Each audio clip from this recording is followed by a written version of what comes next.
Muy buenas tardes. En primer lugar, quiero agradecer al Consejo Regional 3 del Colegio Médico del Perú, especialmente al Comité de Educación Médica Continua y al Comité de Médico Joven, por la invitación para poder presentarles una revisión de las urgencias médicas que pudieran afrontar los médicos serumistas en el SERUMS.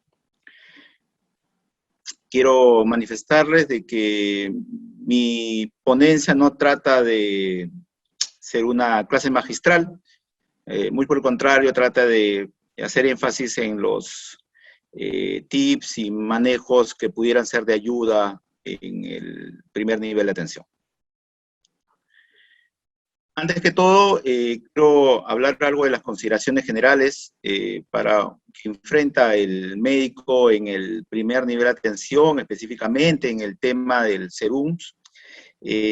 Ya esto ha sido tocado en las primeras presentaciones de días anteriores con respecto a la ley de emergencia, ¿no? Que ahí están los números, y la importancia que tenemos como médicos de salvar la vida en caso un paciente llegue en estas condiciones. Es muy importante que sepamos que esto tiene una implicancia legal y que podemos incurrir en negligencia si no prestamos la atención debida, ¿no? En segundo lugar, explicar que existen aspectos administrativos en la atención, que cuando uno llega a este establecimiento de salud, en el cual va a estar un año, saber que está dentro de una categorización que va desde el nivel 1-2 al 1-4. Es muy difícil que un serumista esté haciendo serums en un hospital, ¿no? 1, 2, 3. Entonces, cada establecimiento de salud del primer nivel tiene ciertas características en su oferta de recursos humanos, en la oferta de lo que es el mobiliario, de lo que son el equipamiento y un grueso de atenciones que pudiera brindar. Entonces, es importante reconocer el centro, cuáles son la oferta que tiene, también saber de que qué hospital está cercano, si tienes una ambulancia, si tienes cuánto tiempo está en carretera, si está ahí u otro acceso a movilidad, porque muchas veces a nosotros nos puede llegar la emergencia y hay que saber reconocerla y tenemos que trasladarlo. Entonces es importante que eso también puedas saber desde el primer día en el cual estás en tu serum realizando. También, muy importante no descuidar los aspectos éticos y deontológicos.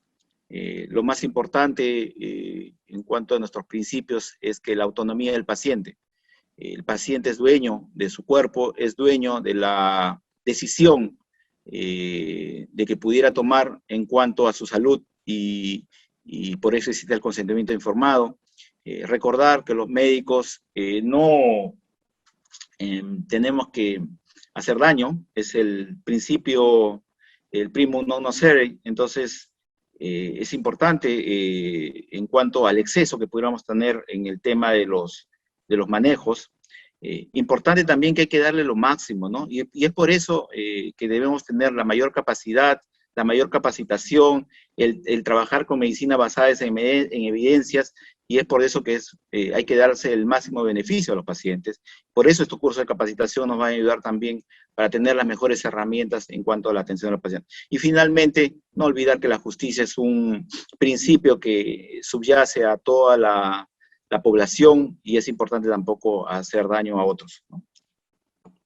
Por último, recordar que nosotros tenemos varias clasificaciones de triaje cuando un paciente necesita una atención de urgencia o emergencia, y existen las 5 prioridades de la escala de Manchester. El número 1, la prioridad 1, la cual necesita atención inmediata, si no el paciente se puede morir. La prioridad 2, que máximo 10 a 15 minutos. La urgencia, que puede durar un máximo de 60 minutos. La urgencia menor, que puede durar hasta 2 horas su atención. Y la prioridad 5, la que es de consulta ambulatoria. Acá quiero hacer hincapié que nuestro sistema de salud es un sistema congestionado, un sistema en el cual hay muchas colas, mucho diferimiento, por lo tanto, muchos pacientes que necesitan consulta ambulatoria no logran la atención. Entonces, la puerta de entrada que ven muchas veces son los servicios de emergencia y urgencia. Por lo tanto, cerca del 80% de nuestra demanda va a ser atenciones de consulta ambulatoria. Entonces, es muy importante establecer este sistema de triaje en el cual nos pueda hacer, a veces, educar a un paciente que venga por consulta ambulatoria y saberlo direccionar. Otra cosa muy importante que quiero que sepan, colegas, es de que a lo largo de estos años, la experiencia nos ha enseñado de que muchos pacientes que no son manejados en la consulta ambulatoria adecuadamente van a llegar a la urgencia.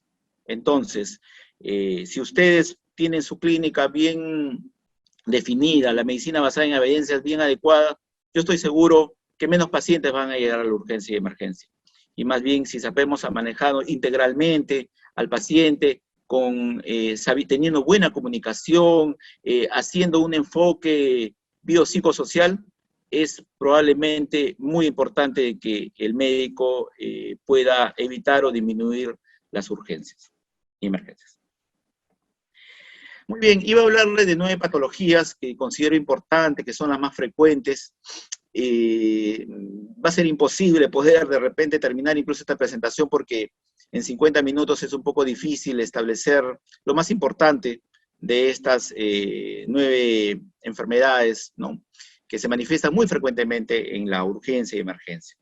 Comencemos por la neumonía adquirida en la comunidad, ya todos lo conocen, todos las han estudiado durante su año de pregrado y seguramente en su internado han visto neumonías. Sabemos la definición, que es una infección aguda del parénquima pulmonar, en el cual debemos encontrar un infiltrado en la radiografía de pulmones. Entonces, es un infiltrado nuevo, en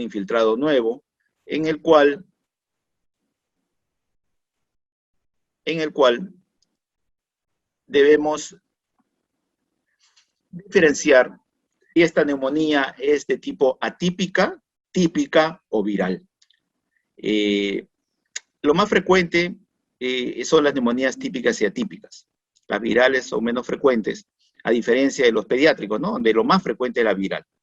Entonces, hay ciertas consideraciones clínicas. Colegas, nunca olviden su semiología, nunca olviden que ustedes son clínicos, y es importante dejarse llevar por el grueso de signos y síntomas que pueden tener el paciente. Entonces, un paciente con neumonía típica, paciente que tiene un inicio brusco dentro de las primeras 48 horas haciendo fiebre alta, tos productiva, con síntomas y signología en el lado pulmonar, que son la disminución del murmullo vesicular, el aumento de las vibraciones vocales, la presencia de crépitos finos, un soplo tubárico, nos hace sospechar de que sea una neumonía típica, que puede estar hasta incluso asociada a derrame pleural aséptico.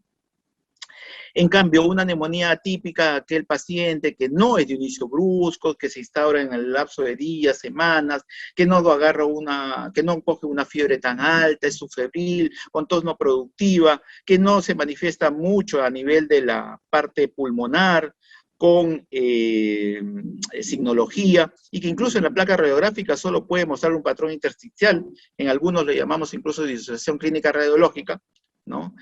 Pudiera ser una neumonía típica. Típicamente, ¿no?, para redundar, la neumonía típica hace un patrón de consolidación en la placa radiográfica. Ustedes lo saben, tiene que haber broncograma aéreo, donde se deje la luz de los bronquios indemnes, ¿no?, y la consolidación o el infiltrado es a nivel alveolar. A nivel atípico, también se asemeja mucho a la neumonía viral, pero ¿cuál es el kit del clínico ahí? De que hay síntomas generales, mialgia, cefalea, malestar general, y la fiebre puede ser variable. El mecanismo de infección, de transmisión, es diferente en el típico y atípico. En el típico hay microaspiración, en el atípico hay inhalación. La microaspiración de gérmenes que normalmente están en la boca, en cambio en la inhalación están suspendidos en el medio ambiente, y los virales también forman parte de eso. De la vía hematógena, hay ciertas bacterias que pueden ser originadas por la adquisición hematógena, como es el Staphylococcus aureus. Y ahí está. Los típicos, ¿cuáles son? El neumococo, la Haemophilus influenza, la Moracella catarrhalis. Los atípicos, Mycoplasma pneumoniae, Clamidia, Legionella. Y los virales, influenza, parainfluenza, coronavirus, adenovirus, el coronavirus tan frecuente en esta última pandemia. ciertos tips, ciertas ayudas que condicionan al paciente que pudieran tener o hacernos sospechar que tenga cierto tipo de etiología. El neumococo, típicamente en un adulto entre 25 a 60 años, típicamente postgripal, es el 40% de las etiologías de las neumonías adquiridas en la comunidad, 90% de las neumonías típicas y con una tos herrumbrosa característica. La hemófilis influenza, ¿en qué tipo de paciente puede sospechar? En un alcohólico con enfermedad pulmonar obstructiva crónica desnutrido. Moraxella equienes, que tiene enfermedad pulmonar obstructiva crónica con infección respiratoria aguda superior. Microplasma equienes, en los jóvenes adultos entre 15 a 25 años, asociado a ciertas características. Por ejemplo, pueden tener otalgia por meningitis bulosa, un rash dérmico, crioaglutininas frías, anemia hemolítica autoinmune. Clamidia en pacientes ancianos, pacientes con encefalopatía. La clamidia es la neumonía. Y la citachi en pacientes de criadores de aves no de corral. Y legionela, esto nosotros lo conocemos por infectología, en el cual existe la enfermedad de los legionarios, ¿no? En aquellos en los que eran los campos de concentración, donde la legionela se depositaba en estas gotas de rocío.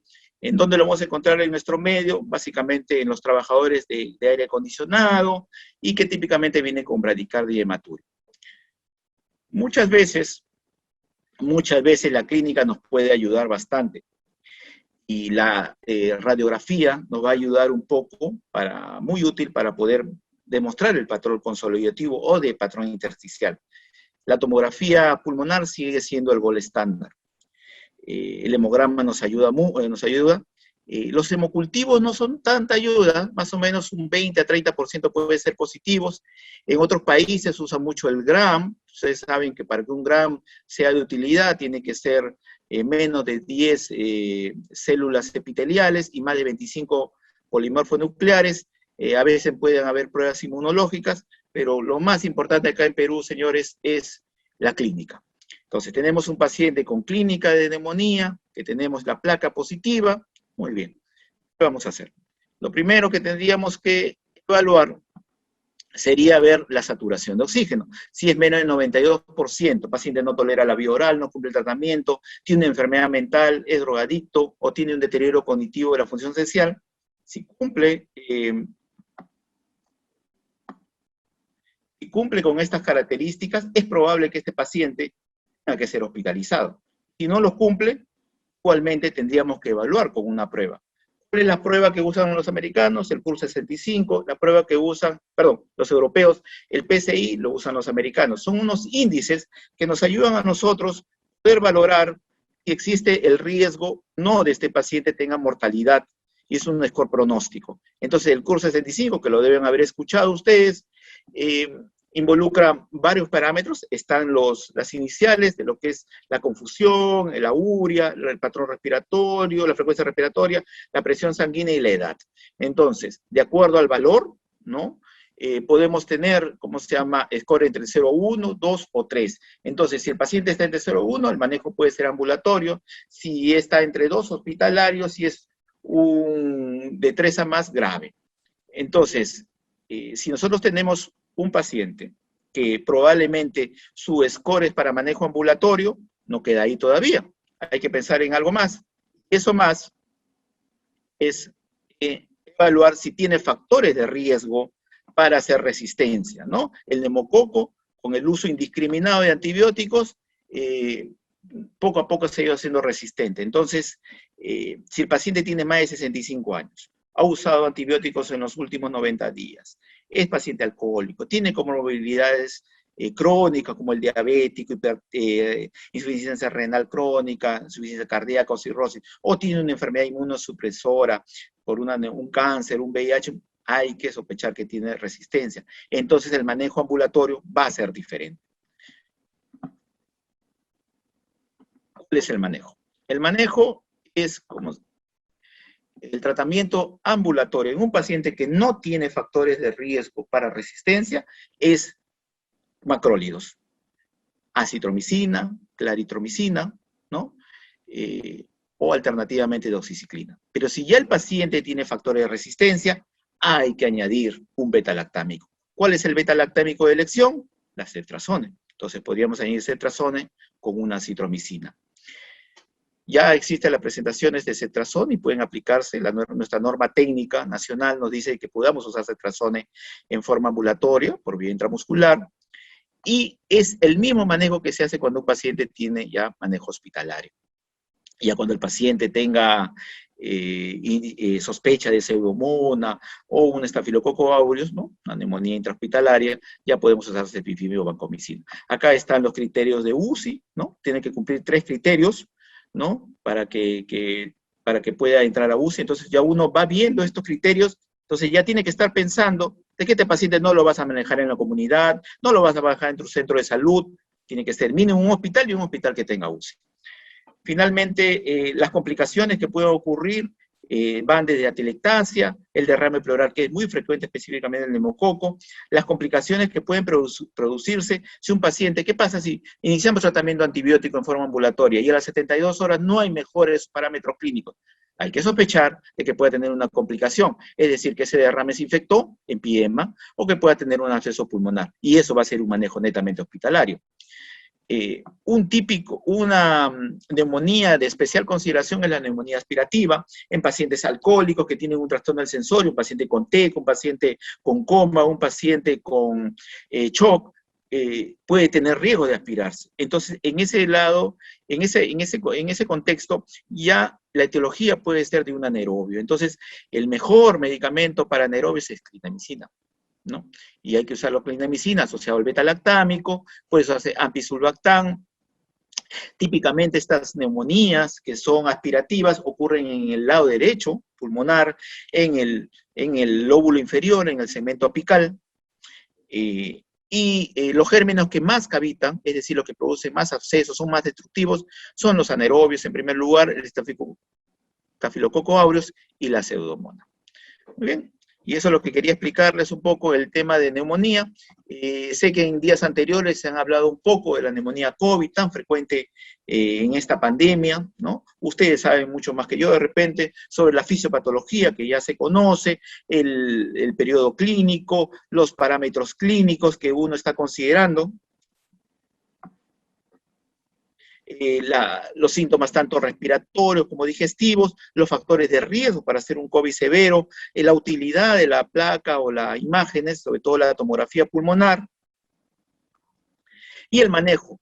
Solamente recordarles acá en el tema de neumonía que un mínimo número de pacientes que están hospitalizados en una unidad de cuidados intensivos van a necesitar el uso de antibióticos de amplio espectro. Después la mayoría. La neumonía es una neumonía viral que puede tener su tormenta de citoquinas, pero no hay que hacer un uso indiscriminado de los antibióticos porque en realidad no mejoran en nada el pronóstico de los pacientes. Y esa es la enseñanza en este tipo de consideraciones, porque usted ya ha hablado del tema del manejo del COVID, ¿correcto? Muy bien, y con esto quiero terminar lo que es neumonía, hablarles sobre crisis asmática, otra patología frecuente en nuestro medio, que demanda la urgencia. Decirles que el asma es una enfermedad inflamatoria, ¿no? Que lo conocen, asociada a hiperreactividad bronquial, que se cumplen 3 considerandos. La hipersensibilidad de tipo 1, lo más frecuente, del fenotipo de extrínseca, la reversibilidad con los beta-2 agonistas y la variabilidad de presentaciones. Hay que sospechar asma en estas situaciones y la trilogía de alteraciones anatomopatológicas incluyen el edema de la mucosa, la hiperseparación bronquial y la broncoconstricción. No basta la broncoconstricción, también hay un patrón inflamatorio acá.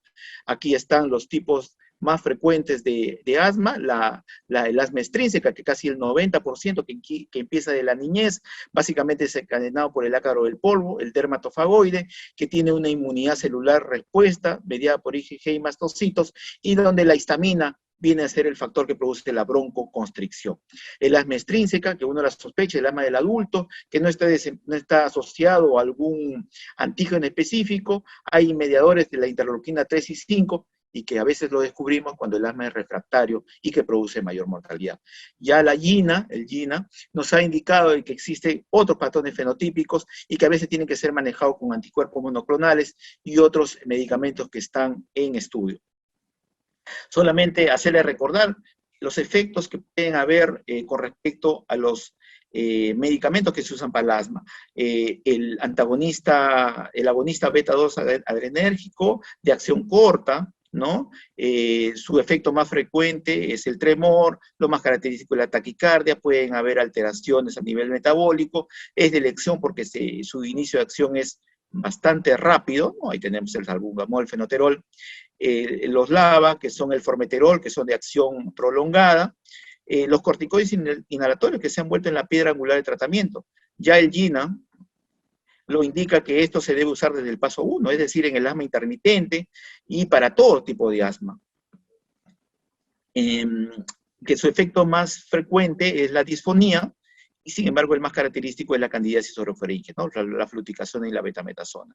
Los antileucotrienos, ¿no? Ahí están sus medicamentos, sus reacciones más frecuentes, el omalizumab, estos son los anticuerpos monoclonales, que tienen que ver con el dosaje de inmunoglobulina E, porque lo que hace es evita esto, y los corticoides sistémicos que se usan básicamente en las crisis severas y que pueden tener efectos secundarios como el Cushing o la osteoporosis.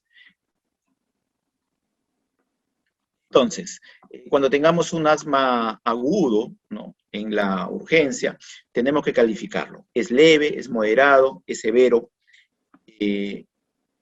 o es un paro respiratorio inminente, un preparo?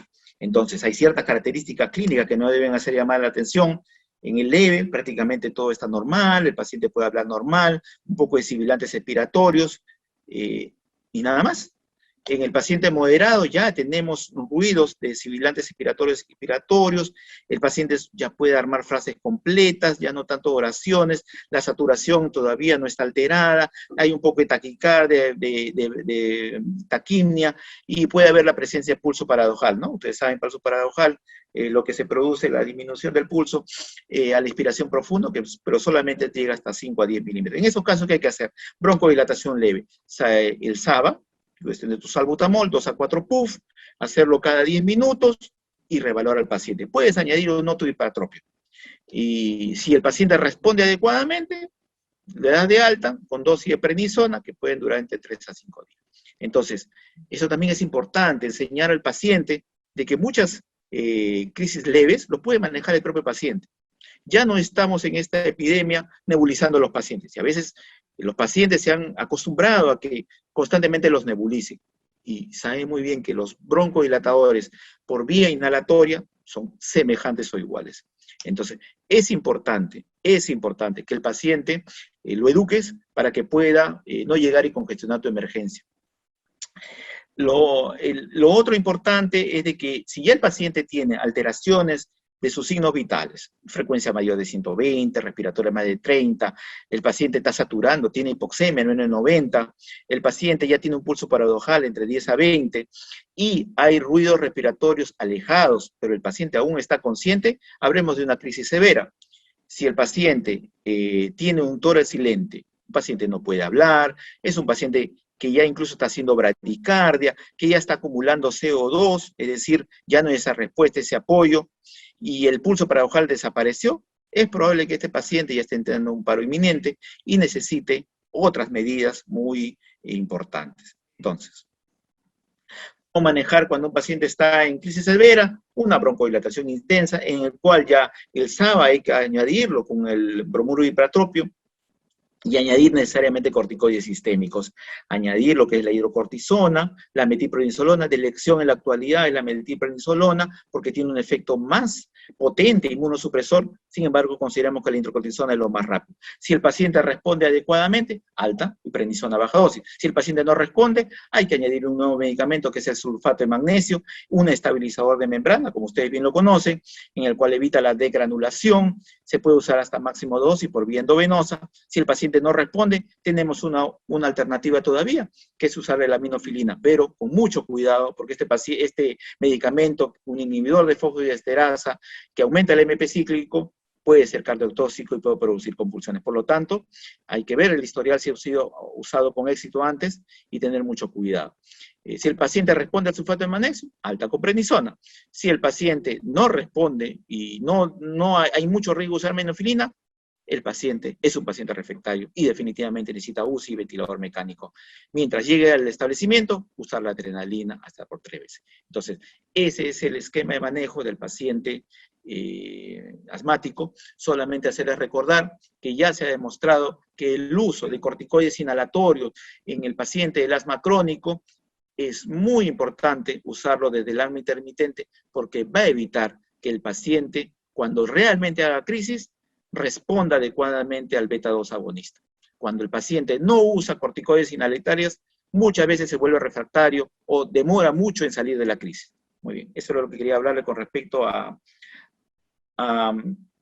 la parte de crisis asmática. Voy a hablarle algo de síndrome coronario agudo, muy frecuente, ¿no? La hipertensión y la diabetes es una enfermedad prevalente en nuestro medio crónica, y por lo tanto, esa es la parte de la angina estable, pero la angina, el síndrome coronario agudo es muy, y seguramente que van a llegar pacientes con dolor torácico. ¿Cuándo sospechar que un paciente pueda tener problema de síndrome coronario agudo? En el paciente varón mayor de 50 años, en el diabético que tenga una disnea aguda, hipertenso, con fumador y con dislipidemia. Entonces sospechamos un dolor torácico que llega a nuestra urgencia, saber que dentro de la fisiopatología pues es un accidente de la placa, ya no es una placa que está entera, es una placa que se ha roto, que se ha formado un trombo, y ese trombo puede ocasionar una oclusión parcial o una oclusión total cuando se trata de fibrina, ¿no? Entonces veremos el paciente puede tener oclusión parcial o oclusión total.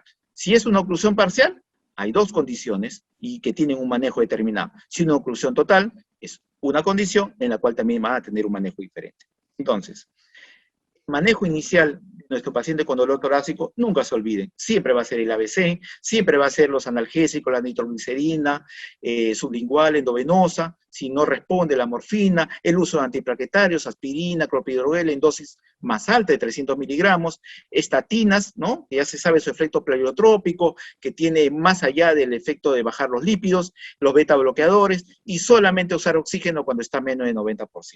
Muy bien, si ya hemos hecho todo ese manejo, entonces hay que tomar un EKG. Es importante tomar el electrocardiograma antes de los 10 minutos y repetirlo cada 15 minutos si son normales.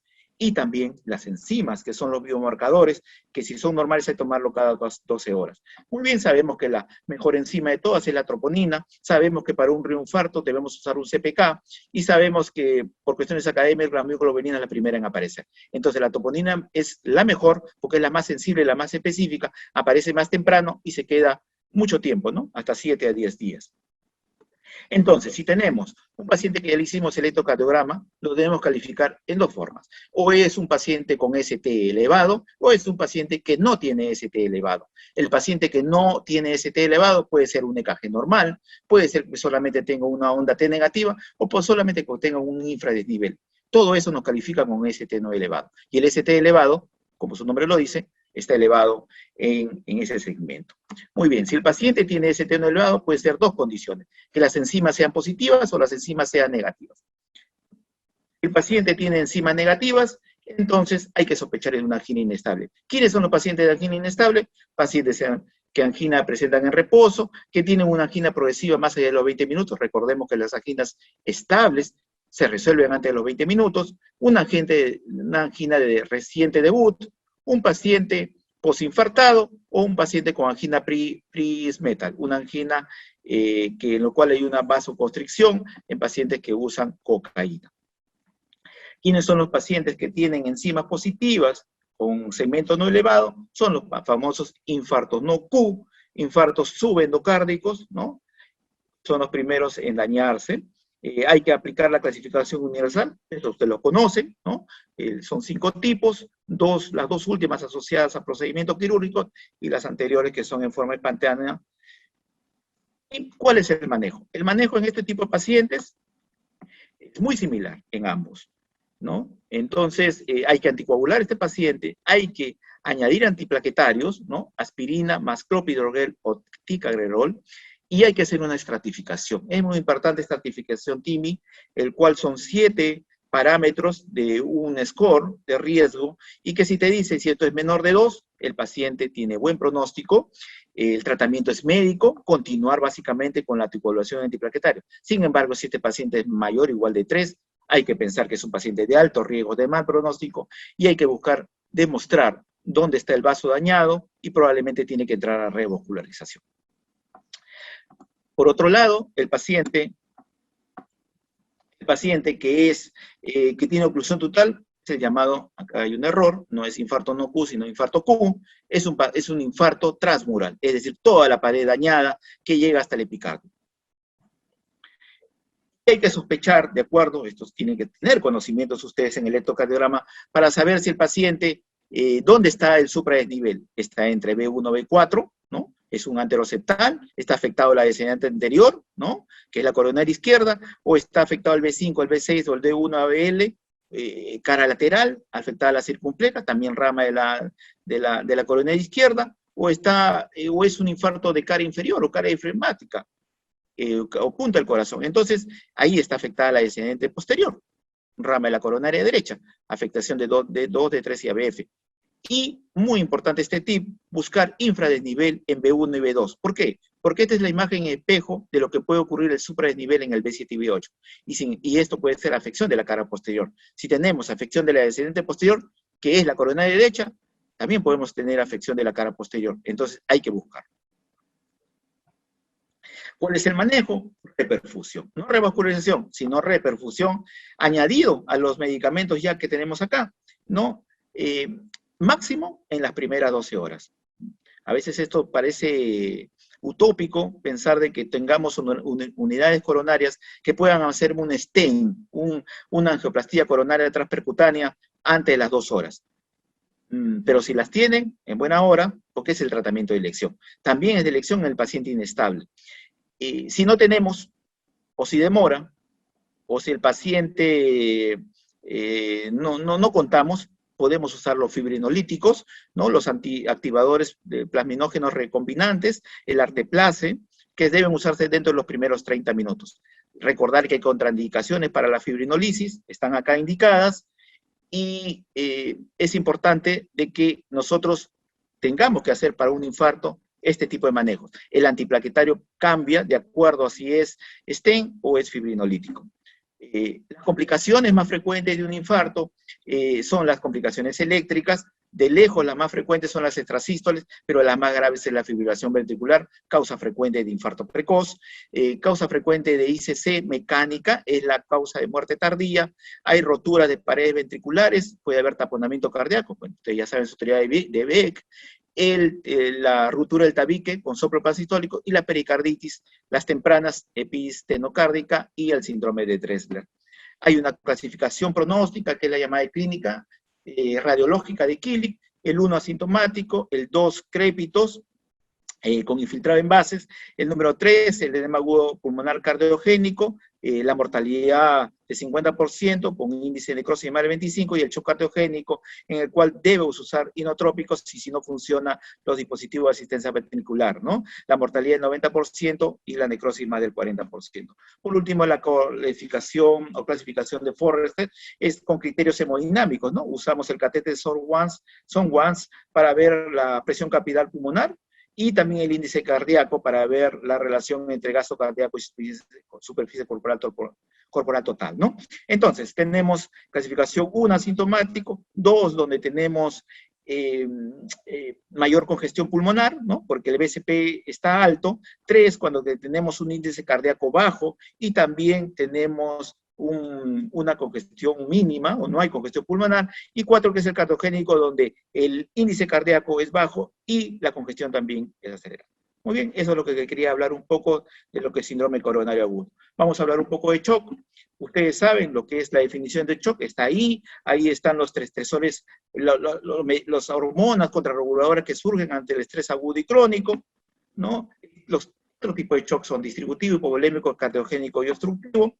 Muy bien, el shock obstructivo es el más frecuente. ¿Y por qué? Porque la sepsis es lo más frecuente. Hay vasodilatación generalizada. Ustedes saben cuáles son los criterios de SOFA. Acá lo tienen. Cuando sospechar que hay una infección asociado a un foco, a una falla orgánica aguda, ¿no? Existe el QIC-SOFA cuando no tengas tus parámetros de laboratorio, ¿no? Que básicamente el 66% de las sepsis pueden diagnosticarse acá. La segunda causa de shock distributivo es la anafilaxia, ¿no? En la cual, ¿quién no ha visto un paciente que tenga un shock anafiláctico, mejor una anafilaxia, con un rash cutáneo y falla orgánica con disnea, ¿no? Es una hipersensibilidad de tipo 1. La otra causa, nunca olvidar la crisis adrenal, ¿no? De Addison, en la cual hay una falla aguda de la secreción de la glándula suprarrenal, sobre todo en el componente cortisol, porque es el que mantiene el tono vascular. El síndrome respiratorio inflamatorio sistémica, pancreatitis, politraumatizado, quemaduras grandes. Y el neurogénico, TEC y traumatismo ventronodular. Con la fisiopatología, generalmente lo que hay es una resistencia disminuida, de aumentar el gasto cardíaco, paciente con piel caliente, sin congestión, paciente seco. ¿Cómo manejar la sepsis? Con fluidoterapia antes de las primeras 3 horas para lograr estos objetivos, aumentar la cobertura antibiótica. Si no responde a fluidos, pero sí inotrópicos, pacientes es calificado de hecho séptico. La norepinefrina es el medicamento de elección. ¿Por qué? Porque su efecto alfa-1 es mejor que el beta del corazón. Pueden usarse otros sinotrópicos, y si no responden a los sinotrópicos, el paciente es calificado de hecho séptico resistente, donde hay que usarse corticoides o plaquete globular. La anafilaxia se maneja con epinefrina y el Addison con hidrocortisona. En cuanto al shock hipovolémico, la causa más frecuente en pediatría, donde hay una disminución del más de 30% de volemia, hay una clasificación para hipovolemia de la ATLS, donde generalmente hipotensión es encima de 30%, el paciente, la causa más frecuente es hemorragia en el polímetro intestinal, y en niños pediatría gastrointestinal. Hay disminución del gasto cardíaco por disminución de la precarga, hay piel fría, paciente que está con signos de hipoperfusión, paciente seco, y en el cual no hay congestión pulmonar. ¿Qué hay que hacer? Fluidoterapia de elección cristaloides, ahí está la dosis que hay que poner, y eso hay que hacer inmediatamente te llegue el paciente, o 2 litros a chorro. En el paciente que tiene shock debido a pérdidas gastrointestinales, como es el niño, hay que añadir también las pérdidas insensibles. Si el paciente tiene hemoglobina menos de 7 sangrando, hay que pasarle paquete globular, pero si el paciente tiene alto riesgo, como puede ser un paciente con infarto, con problema de accidente cerebrovascular, cuando sea menos de 9, ya hay que iniciar paquete globular. Plaquetas, cuando exista menos de 50.000, o uso de antiagregantes, plasma fresco con alteración de la coagulación, y hemorragia masiva, si es necesario más de 5 o 6 unidades de paquete globular, hay que pasar de sangre total. Finalmente, los 2 tipos de shock a continuación son el cardiogénico y el obstructivo. Diferenciarlo porque uno es falla de sístole, otro es falla de diástole. Estas son las etiologías más frecuentes. De lejos, el infarto miocárdico es el más frecuente. Lo que ocurre es una disminución del gasto cardíaco, y va a haber congestión pulmonar y congestión sistémica, aparte de síntomas de gasto cardíaco bajo. Es un paciente húmedo, hay que usar inotrópicos, de preferencia, si el paciente tiene presión arterial no muy baja, podríamos usar dobutamina y dopamina, y norepinefrina si está muy alto. Si no responde, igualmente dispositivo de asistencia ventricular. Finalmente, cuando haya falla de diástole, cuando ocurre un taponamiento cardíaco, un tromboembolismo pulmonar, una pericarditis obstructiva, una metástasis de tensión, pensar también que tenemos una disminución del gasto cardíaco, ¿no? Porque hay una insuficiencia en la diástole. Tenemos un paciente que puede ser húmedo, con más que todo predominio de congestión sistémica, pero con signo de gasto cardíaco bajo. En ellos sí hay que hacer un tratamiento etiológico. Obviamente, si hay un taponamiento cardíaco, pericardiocentesis. Si tenemos una motora tensión, también hay que hacer una toracotomía, ya sea con aguja o ya sea con tubo, y en tromboembolia manejar con fibrinolíticos o anticoagulación. Muy bien, eso sería en cuanto a shock. Crisis hipertensiva. Muy bien, ustedes conocen ya la definición de clasificación de hipertensión, no la voy a nombrar acá, pero sí lo que es crisis hipertensiva. Entonces, si viene un paciente que tiene presión sistólica mayor o igual de 180, o presión diastólica mayor o igual de 120, el paciente tiene dolor de cabeza, mareo, tinnitus y náusea, pero no tiene lesión de órgano diana, califiquemos como urgencia, y tenemos hasta 24 horas para reponer. ¿Cuáles son las lesiones de órgano diana? El corazón, infarto miocárdico, edema agudo pulmonar, a nivel de riñón, a nivel del sistema nervioso, el trastorno del sensorio, el coma, estupor, la disección aórtica, paciente clántica, una retinopatía de grado 3 o 4. Si no hay nada de esto, señores, ustedes no pueden calificar de emergencia, tendrían que calificarlo de una urgencia. Entonces, cuando manejemos urgencia, por favor, 2 cosas quiero que se lleven de esta presentación. Número 1, no usen medicamentos sublinguales. Está proscrito, afectan ustedes el mecanismo homostático de regulación del cerebro, lo pueden producir ustedes un infarto cerebral. Y número 2, hidraten a su paciente. Muchos de estos pacientes tienen taquicardia refleja y presión alta refleja. Y solamente con hidratando con 300 centímetros de cloruro de sodio, van a ver que estos pacientes bajan su presión y le dan su captopril oral. Si se trata de una emergencia, hay que bajar la presión arterial en forma paulatina y con un tope. La presión arterial médica no debe bajar más del 25% dentro de las primeras 24 horas y no menos del 20% dentro de la primera hora. El abetalol endovenoso es el medicamento de elección en una emergencia. Se puede usar hidralazina, furosemida si hay un edema agudo de pulmón, nitroglicerina si hay un síndrome coronario agudo. Recuerden, hidroprusiato se usa en casos refractarios. Es un medicamento muy potente, vasodilatador arterial directo, venoso y arterial. La única excepción para no bajar con esta prudencia es en caso de disección aórtica y en el cual hay que bajar la presión asistólica menos de 100. La fentolamina en el caso de feocromocitoma. Muy bien, y eso es lo que hay que saber sobre crisis hipertensiva. Complicaciones agudas de la diabetes.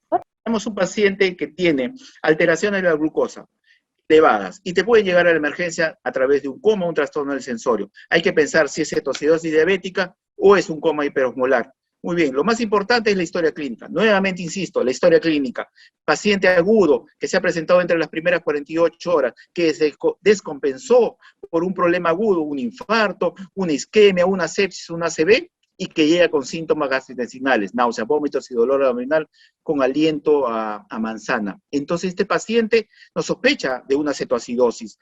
¿Por qué? Porque este paciente tiene una ausencia absoluta de insulina, en el cual ha tenido que aumentar la lipólisis y la proteólisis para generar energía, se formó acetilcoenzima y formaron cuerpos cetónicos. Entonces estos cuerpos cetónicos son los que van a manifestar todo el cuadro. Van a producir una acidosis metabólica con anion gap alto, con bicarbonato bajo, y con glucosas que van a subir de 250. Este es un paciente con cetoacidosis diabética, diferente al paciente con coma hiperosmolar, en el cual es un paciente anciano, que el paciente no ha estado bien manejado, que se produce en el transcurso de las semanas, con pérdida, una deshidratación severa, y que el paciente va a manifestar síntomas neurológicos. El paciente típicamente la glucosa está más de 600. No hay tanto acidosis metabólica y no hay cuerpo cetónico. Pero puede haber la mezcla. Aquí está la característica cuando existe un estado mixto.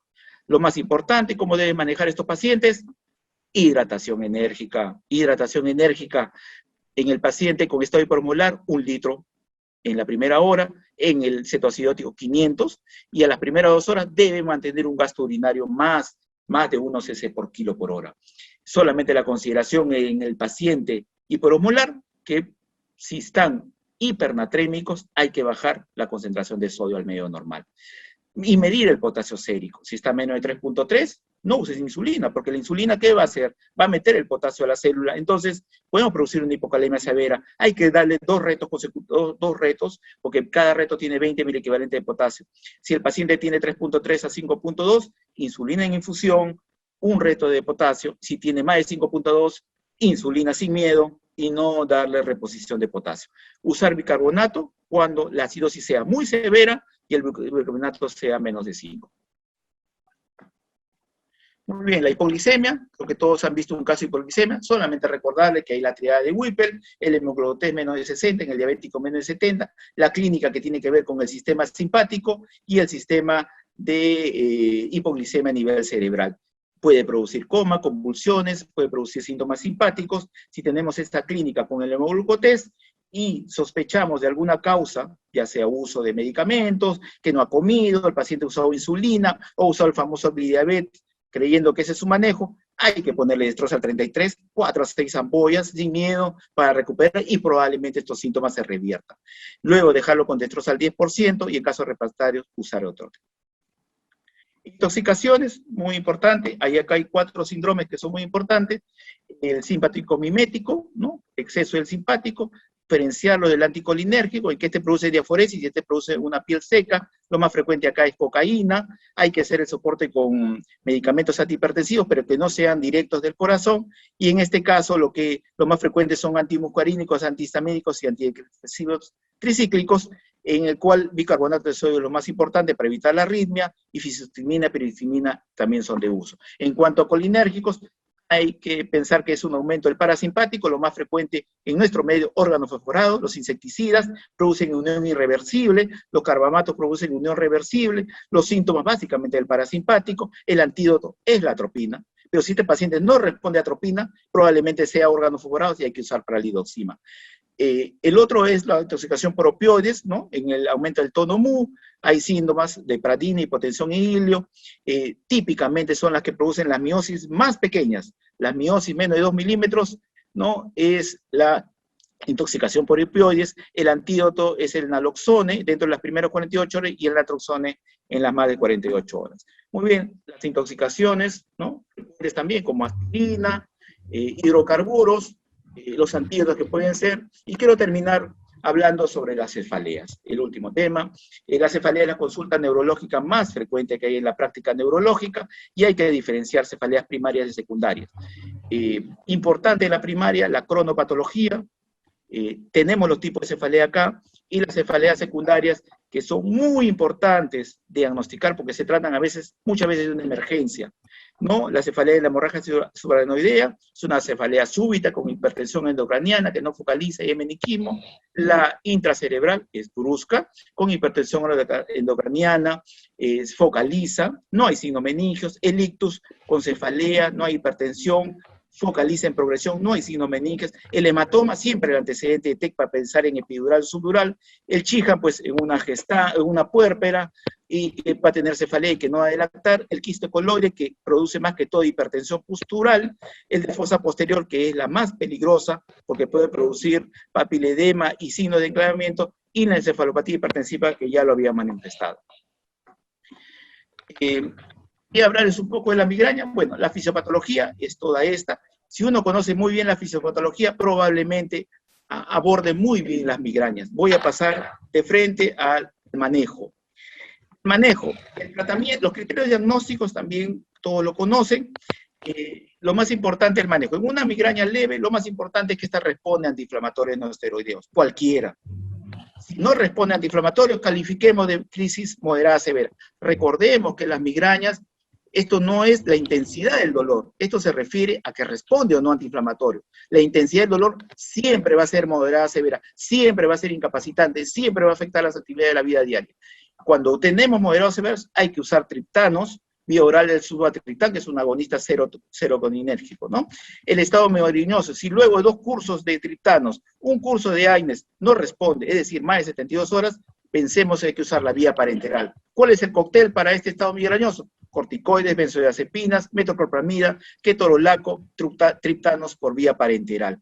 Hay un manejo profiláctico cuando la migraña es muy frecuente, más de 4, más de 1 episodio por semana.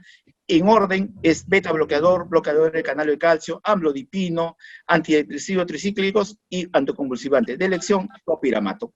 La migraña crónica, ¿no? Hay que retirar los medicamentos, confirmar el diagnóstico y anticonvulsivante. Y la migraña maligna es la que el cual tiene un riesgo de presentar stroke, se comprueba en la resonancia magnética y es importante controlar los factores de riesgo. La cefalea de Thornton es la otra. Acá está la fisiopatología, me hubiese gustado explicarles detalladamente esto. Es más frecuente en varones, el diagnóstico es 5 episodios o más, hay cefalea en racimos, que pueden durar 20 a 180 minutos, hay síntomas autonómicos porque dañan el séptimo par craneal y hay lagrimeo, epífora, ipsilateral, rinorrea y congestión nasal, que puede añadirse síndrome de Horner, y el tratamiento básicamente es oxígeno alto flujo, 7 a 10 litros por minuto, triptanos, de elección en crisis, y los preventivos, el bloqueador de canal del calcio, las anticonvulsivantes, más corticoides o litio. Muy bien, entonces la cefalea tensional era manejo con antiinflamatorios y antidepresivos. Quiero agradecer, sí, yo sé que va a haber muchas preguntas, cualquier pregunta la dejan en el chat, estoy dejando acá mi correo electrónico, ¿no? Si hay alguna duda con respecto a ello. Agradecerle por todo. Muchas gracias.